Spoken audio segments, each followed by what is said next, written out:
श्रीलंका बर्बाद हो चुका है, ये कहने में कोई अतिशयोक्ति नहीं है। चारों ओर हाहाकार मचा हुआ है, लोग सड़कों पर हैं। श्रीलंका में आर्थिक संकट के चलते पनपे हालात अब गृह युद्ध की दहलीज पर पहुंच चुके हैं।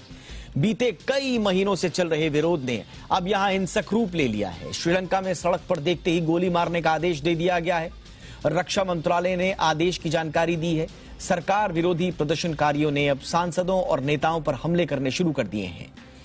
प्रदर्शनकारियों ने पूर्व प्रधानमंत्री महिंदा राजपक्षे के घर को आग के हवाले कर दिया। वहीं कई अन्य नेताओं के घर भी जला दिए गए हैं। महिंदा राजपक्षे के प्रधानमंत्री पद से इस्तीफा देने के बाद अब प्रदर्शनकारी राष्ट्रपति के इस्तीफे की मांग कर रहे हैं। महिंदा राजपक्षे की तरफ से कहा गया है कि वो देश छोड़कर नहीं भागेंगे। फिलहाल राजपक्षे और उनका पूरा परिवार भारी सैन्य सुरक्षा के बीच नौसेना के नौसैनिक बेस में छिप गया है। अपने देश को बद से बदतर होता देख कुमार संगकारा और महिला जयवर्धन जैसे क्रिकेटर्स ने भी दुख जाहिर किया है। संगकारा ने मौजूदा सरकार को घेरते हुए कहा कि जो भी हिंसा हो रही है वो सरकार के समर्थकों द्वारा ही की जा रही है। इस बीच पूरे श्रीलंका में कर्फ्यू 11 मई तक बढ़ा दिया गया है। श्रीलंका में हर तरफ से हिंसा की खबरें आ रही हैं और अब हर कोई यही पूछ रहा है कि दहकती हुई लंका की आग कब बुझेगी।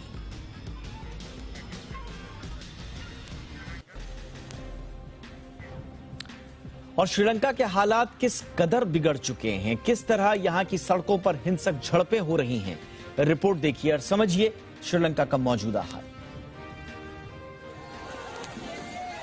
स्क्रीन पर दिख रहे जलते हुए ये दो घर चीख कर बता रहे हैं कि श्रीलंका की हालत बेहद खराब है।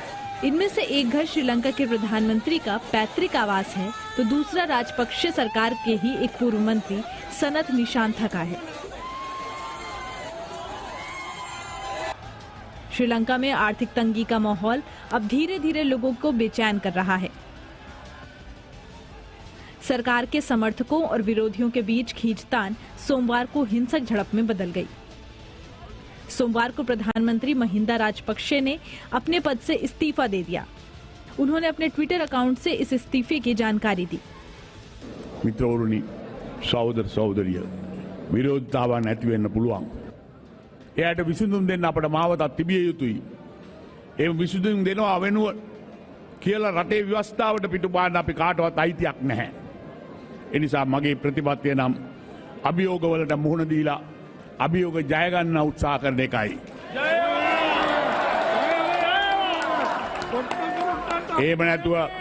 එහෙම නැතුව කවදාකවත් අභියෝග හමුවේ පලා යෑමේ සිරිතක් මට නැතයි කියන එක මම කියන්න ඕන මේ වෙලාවේ.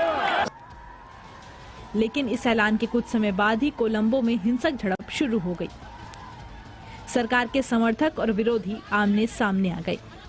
हालांकि बीते कई दिनों से पूरे देश में चल रहा प्रदर्शन सोमवार को पीएम के इस्तीफे के बाद हिंसक कैसे हो गया, इसका कारण अब तक साफ नहीं है।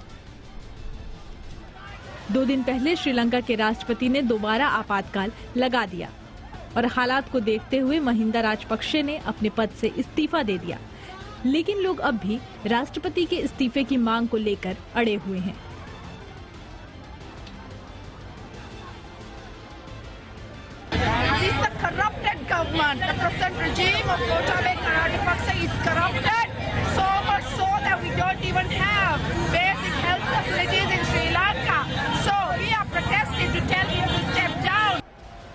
लोगों की खाली जेब और पेट की आग ने श्रीलंका को जलाना शुरू कर दिया है।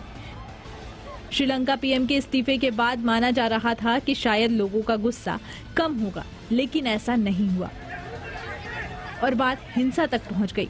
आम जनता और श्रीलंका के राष्ट्रपति दोनों ही अपनी अपनी मांग पर अड़े हुए हैं। अब देखना होगा कि पहले हार कौन मानता है।